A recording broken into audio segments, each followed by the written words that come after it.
بسم اللہ الرحمن الرحیم۔ السلام علیکم۔ امید ہے آپ سب خیریت سے ہوں گے۔ میری ویڈیو اچھی لگے تو آگے ضرور شیئر کیجیے گا۔ 2 روز قبل ایک معروف چینل پر صبح کی نشریات دیکھنے کا اتفاق ہوا۔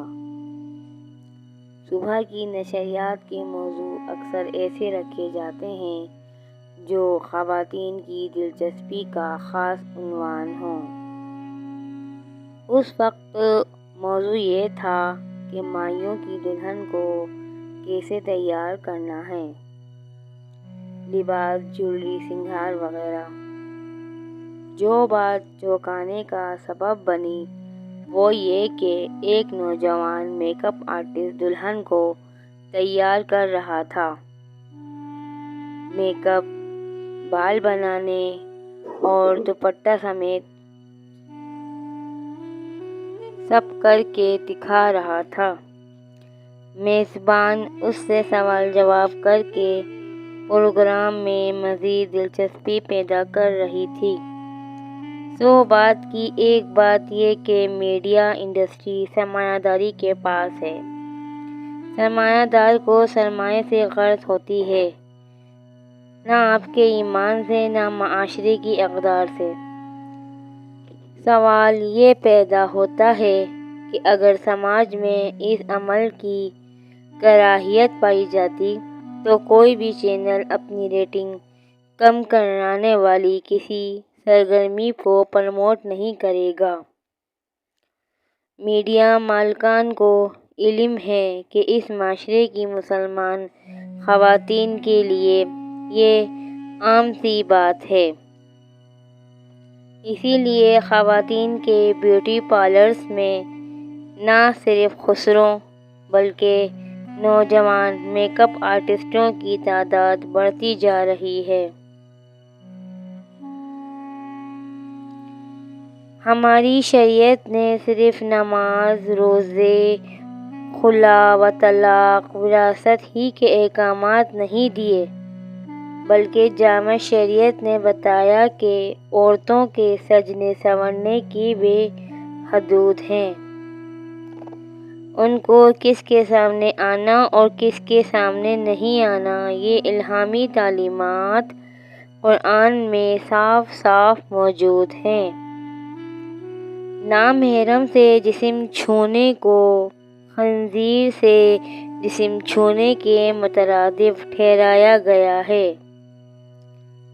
عورت کی عصمت کے بارے میں دین اتنا حساس ہے کہ نامحرم سے تنہائی میں بات بھی ممنوع ہے۔ اس کو اگر تمہارے جسم پر لگی خوشبو محسوس ہو گئی تو تم پر غسل واجب ہو گیا۔ یہ تعلیمات کیا صرف اسی دور کے لیے تھیں؟ اس حساسیت میں دین کا جبر ہے یا عورت کا تحفظ؟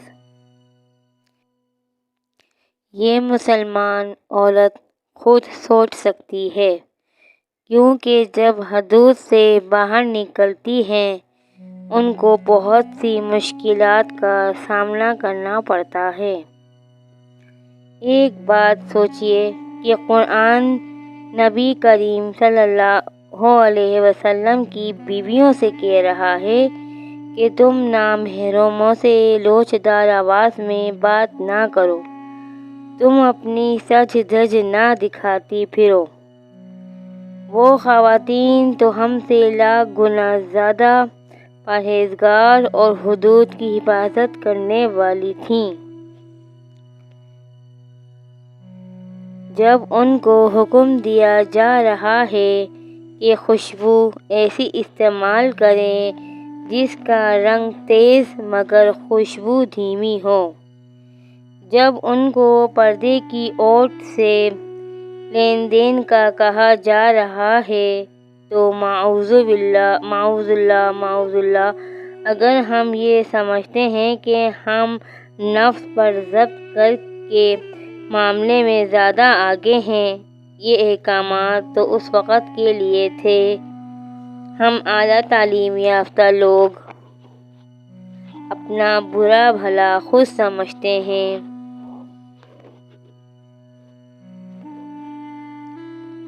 جان رکھیے قرآن کا ہر حکم قیامت تک کے لیے ہے۔ پھر ہم کہتے ہیں کہ معاشرے میں بے روزگاری ہے، ضروریات زندگی کی فراہمی تک دشوار ہے، ایک افراتفری ہے، لوگ ملک میں رہنا نہیں چاہتے، مہنگائی نے جینا اجیرن کر دیا ہے۔ قرآن نے واضح کہا تھا کہ نافرمانیوں کے باعث تمہاری معیشت تنگ کر دی جائے گی۔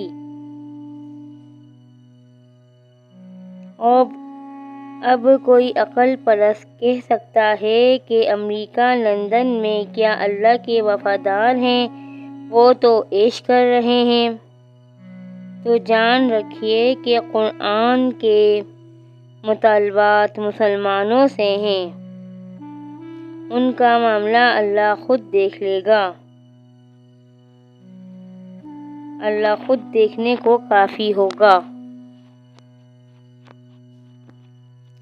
اس وقت ملک کے حالات ایک سزا ہیں ہماری نافرمانیوں کی، کیونکہ شریعت نے واضح کیا تھا کہ تمہیں کوئی نفع یا نقصان نہیں پہنچا سکتا جب تک اللہ نہ چاہے۔ یہ ناخلف حکمران بھی اسی سزا کی علامت ہیں۔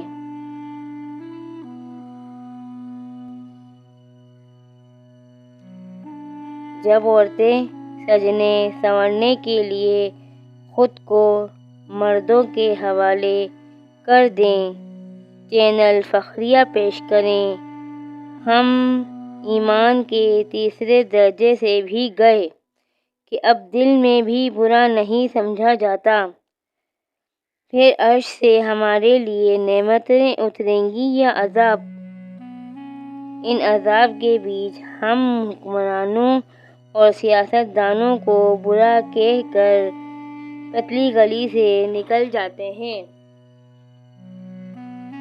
کوئی نہیں کہتا کہ ہماری نافرمانیوں نے ہمیں یہ دن دکھائے ہیں۔ کہیں قرآن کی برہمتی ہو تو ہم اقلیتوں کی بستی کو جلانے، آگ لگانے پہنچ جائیں گے، اور قرآن کی احکامات کی کھلم کھلا بے حرمتی پر کوئی آگ ہمارے 5.5 فٹ کے وجود میں نہ لگے گی۔